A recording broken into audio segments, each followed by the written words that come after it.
Hi, I'm going to talk today about the Digital Nomad Visa. Okay, let's go.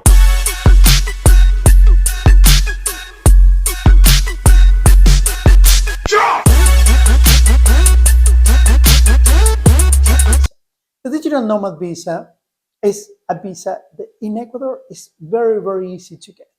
You only need three basic requirements. Requirement number one is if you're coming from the US, you need your state level background check and your FBI background check. If you're coming from Canada, you need your RCMP background check.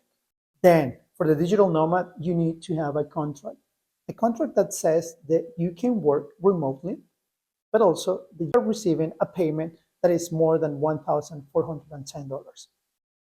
Second requirement. Third requirement is you have to prove your income. You have to prove that actually you are receiving that money. So for that, the Ecuadorian government, they want to see that you have been receiving in your account that amount of money that is more than $1,410. Then you're ready. You will get your digital nomad visa in Ecuador.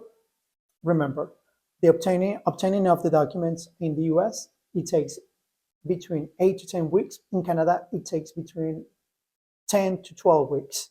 In Ecuador, once you have all the documents, we will submit the visa for you, the visa application for you, and in 4 to 5 weeks, your visa will be approved. After that, within the next 15 days, you will be getting your Cédula, which will allow you to get a lot of the rights here in Ecuador, hiring internet, opening a bank account, and other services in Ecuador. So if you have any questions about this visa, the digital nomad visa, which is very easy to get, please let us know. Write us an email or write below digital nomad, and we will get back to you as soon as possible. Thank you for your time.